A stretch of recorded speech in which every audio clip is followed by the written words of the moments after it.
À nos chers téléspectateurs de 613 TV, Shalom, depuis Jérusalem, et toujours heureux de vous retrouver. Nous sommes dans cette période du Homer, 49 jours qui nous séparent de Pessah à Shavuot. Nous en avions dit quelques mots à propos de ce cours sur Yom Ha'atzmaut, mais voilà qu'il serait bon de nous rappeler que cette période est aussi la période où l'homme va se transcender et ne plus laisser de place à la bête, mais à la belle qui est en lui. Et pour cela, nous aurons besoin de ce que nous lirons pendant ces 7 semaines, c'est-à-dire les Pirkei Avot, les maximes de nos pères, la loi morale d'Israël. Le livre de la Genèse, premier livre de la Torah, se termine par un message essentiel, la droiture. La Bible utilisera le terme de Sefer HaYashar, livre de la droiture. Par 2 fois, mes chers amis. Le Talmud, dans son traité Avodah Zarah, confirmera, quant à lui, qu'il s'agit du livre de Bereshit, ouvrage où les patriarches d'Israël sont décrits et qualifiés d'hommes droits. Bilam, le prophète des nations à l'époque biblique, est un personnage, vous le savez, malveillant et amer. Il s'en vient d'amener le peuple d'Israël nouvellement libre, qu'il n'avait jamais rencontré, qui ne lui avait occasionné aucun préjudice. C'est pourtant cet homme qui, au cours d'une étrange prise de conscience, déclare et déclame la sublimité d'Abraham, d'Yitzhak et de Yaakov. Et tout aussi soudainement, leur atteste un tel respect qu'il en vient à souhaiter à mourir de la mort de ces êtres droits. Tamot, Nafshi, Mot Yesharim. Abraham, Yitzhak et Yaakov peuvent-ils être reconnus par ce seul attribut? Nos patriarches ne vivaient pas seulement par leur droiture, ils étaient aussi justes, pieux et saints. La droiture étant perçue chez le commun des mortels comme une qualité secondaire, les autres attributs demeuraient plus ostentatoires? Bonne question. Le Rav Naftali Tzvi Yehuda Berlin, le natif de Vologine, dans son commentaire essentiel du livre de la Genèse, à Emek Hadavar, démontre que les patriarches se plaçaient bien au-delà de la basique droiture. Néanmoins, cette valeur liminaire demeurait le fondement des mouvances de leur être. Il n'est pas rare d'identifier chez l'humain présomptueux une certaine tendance à sauter les paliers élaborateurs de sa personnalité tout en omettant d'asseoir ses fondements d'éthique et de morale. Selon le natif, nous rencontrons l'une de ces manifestations à l'époque du Second Temple. Au sommet de la population judéenne se trouvaient des personnages pieux et saints qui révéraient toute la Torah. Et tous révéraient la Torah. Nonobstant leur apparence, voilà qu'ils n'étaient pas toujours irréprochables dans leur rapport avec autrui. En conséquence, la situation se dégrada et les entraîna à ce que vous connaissez, une haine gratuite où la défiance était de mise et suffisamment bien organisée pour opprimer ceux dont la conduite, je mets entre guillemets, religieuse, divergeait de leur didacte. L'inquisition et l'accusation allaient bon train. On les affublait d'étiquettes diffamatrices, sadducéens et épicuriens, c'est-à-dire rebelles à la loi. Cette déficience à pouvoir recevoir autrui tel qu'il existe avec sa spécificité propre les a inéluctablement guidés vers la haine gratuite. Nul doute qu'une aversion telle que celle-ci puisse être la cause d'autres déviationnismes comme le crime. Une totale déchéance qui fournira toutes les bonnes raisons de détruire le temple et le royaume d'Israël. Ce comportement est lui seul à légitimer le décret divin d'achever ces gens dont l'habit ne faisait pas le saint, si je peux m'exprimer ainsi. La perception du juste n'est pas séparable de l'appréciation du vocable bien ou mal, donc d'une expression appartenant à la morale. Le concept du devoir-être est conséquent d'une sagesse qui s'ancre dans l'a priori moral. Nous déterminons du juste ou de l'injuste essentiellement en établissant par avance un devoir-être et en reliant ce devoir-être au sujet garant de son histoire. Si la démarche engagée coïncide avec le devoir-être, nous parlerons de droiture du mouvement. Si elle souffre d'une omission à l'égard de celui-ci, nous serons obligés de la considérer en termes d'irresponsabilité. Et si elle tend à s'opposer à ce qui est essentiellement moral, nous ne tergiverserons pas pour exprimer la faute. Le cantique que nous connaissons dans le livre de Dvarim, le cantique de Haazinu, parle de l'Éternel, lui notre rocher, son œuvre est parfaite, toutes ses voies sont la justice même, Dieu de vérité, jamais inique, constamment équitable et droit. Pour ceux que ça intéresse, c'est dans Dvarim, chapitre 32, verset 4. Le natif commente le verset et dit « Dieu est l'idéal de probité ». Il lui était tout à fait impossible de protéger une société où des justes se conduisaient de manière immorale. Pardon. Il s'éloignait, c'est juste, autant de la conscience divine que de ses vertus, et qui plus est, se réclamait outrageusement du Dieu d'Israël. En fin de compte, il simulait la dévotion, faisait semblant d'être pieux, mais uniquement pour mieux servir leurs intérêts personnels. Menteurs, manipulateurs, hypocrites, au nom de soi-disant desseins essentialistes, leur conduite amènera la ruine de la société d'Israël. Le Talmud rend formellement hommage à nos ancêtres. Il les reconnaît bien comme des hommes justes, pieux et saints, mais il remarque surtout un comportement de compassion et d'humanité vis-à-vis des peuples de la terre, et ce, même avec les païens. Ils se sont engagés avec indulgence et générosité, se préoccupant collectivement de la condition et de la pérennité du genre humain. Rappelez-vous donc, Abraham sollicita Dieu afin de sauvegarder la cité de Sodome et de Gomorrhe, bien que celles-ci furent aux antipodes de la moralité. Il est clair qu'il ressentait un profond dégoût quant aux us et coutumes d'une telle société franchement dépravée et foncièrement abjecte. Pourtant, oui, pourtant, il va soutenir une incroyable plaidoirie pour sauver la tête de ses habitants. Nos maîtres commentent le verset. Tu as aimé la justice et tu as haï la méchanceté. En encensant le doyen Abraham, tu as aimé justifier les créatures et tu n'as pas aimé les condamner. Ainsi s'exprime le Midrash dans Bereshit Rabbah, chapitre 49.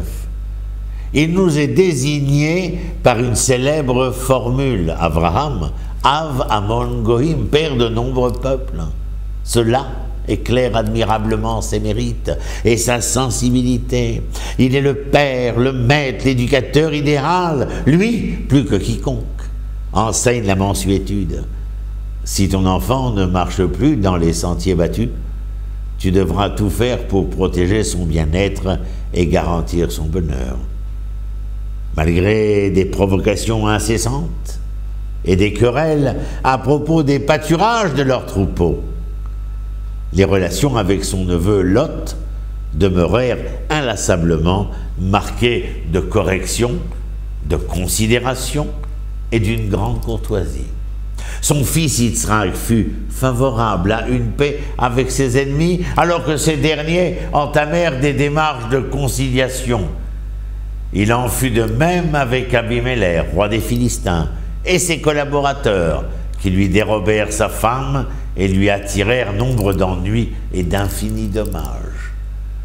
Yaakov agira de manière identique avec Lavan, son beau-père, qui avait tout combiné pour détacher Yaakov de son identité. Ces machinations d'ailleurs suscitèrent en lui un courroux immense, mais jamais n'entachèrent le respect et la considération qu'il vouait au père de ses épouses. C'est finalement dans la paix qu'ils se séparent. Voici les leçons cardinales de la vie de nos patriarches et matriarches. L'humanité doit s'édifier dans la droiture des relations humaines, raison pour laquelle ce livre est appelé, le livre de Bereshit, de la Genèse, Sefer HaYashar, le livre de la droiture. Si l'expérience morale est conscience absolue, eh bien, elle est ainsi une sensibilité éthique. Ce qui veut dire qu'avant toutes les morales, il y a la perception des sens. Toute morale authentique provient nécessairement de la compassion. Or, celle-ci n'est rien d'autre que la devise de l'amour. L'amour ne compte pas. Nous l'avions déjà dit, le partage et l'offrande de son amour est en soi absolu. Seul l'amour se complaît lui-même en deçà de toute logique. La perception de l'amour seule peut accorder l'apologie finale au devoir, tout en ne blessant pas la sensibilité de celui qui l'effectue, de celui qui agit. Dans l'ardeur de ce concept d'amour, le devoir oublie son aspect honteux. Seul l'amour redonne au devoir son autonomie, car il résulte alors de l'allégresse primaire de celui qui donne. L'amour est une propension à estimer plus encore ce qui demeure à la base d'une conduite prolifique. Incontestablement, les actions se hissent à partir du palier de la nécessité et elles sont le moyen d'exaucer nos besoins, tout comme il est indispensable qu'elles retrouvent le bonheur. Mais la conduite suprême est conçue sur la genèse du don. On ne peut octroyer que ce que l'on possède. Le cœur, lui, réclamerait d'être béant afin de pouvoir offrir. L'amour peut concerner un être imparfait, mais apte à devenir plus exemplaire avec le temps. Point de cruauté chez lui pour blâmer les hommes devant une exigence morale qu'il ne pourrait parvenir à satisfaire. L'amour, encore lui, va au-delà des faiblesses et des vices, et il peut accomplir ce miracle de dépasser l'égocentrisme de l'homme. Nos maîtres ont continuellement répété que cette introduction était fondamentale à la Torah. L'éthique précédera la pratique religieuse. Derech Eretz kadma la Torah. Maïmonide, le Rambam, souligne le fait que Moshe nous présenta les ordonnances de la Torah, ainsi que celles qui nous furent assignées précédemment, comme la Brit Mila et l'interdiction de consommer le nerf sciatique, guide anassé. Toutefois, nous honorons ces commandements car acquis de notre maître, Moshe. Tandis que les midot, les vertus, sont l'apanage des caractères édifiants mis en valeur chez Abraham, Yitzhak et Yaakov. La conviction et l'éthique sont les justes mesures sur l'échelle des vertus de nos patriarches. Quant aux lois, elles font référence à Moshe. Le comportement de Yosef est et demeure mémorable face à ses propres frères qui le vendirent comme un vulgaire objet à des nomades égyptiens, sans nulle inquiétude pour son devenir.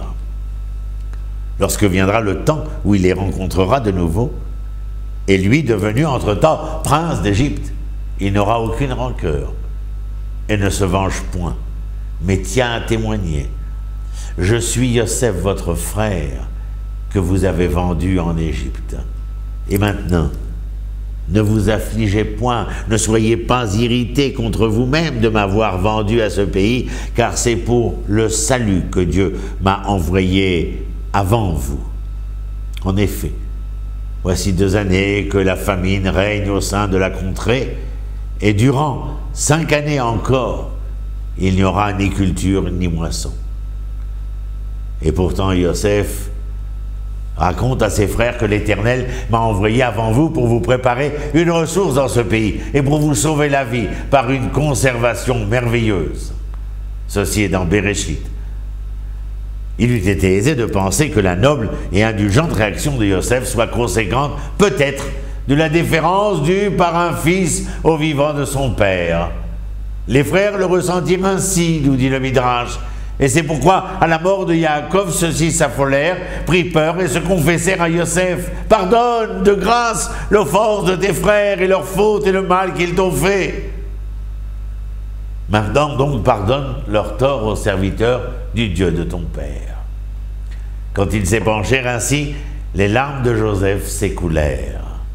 Ensuite, les frères, s'approchèrent d'eux-mêmes et s'effondrèrent à ses pieds, tout en déclarant « Nous sommes prêts à devenir tes esclaves. » Mais Yosef leur répondit « Soyez sans crainte, car suis-je à la place de Dieu?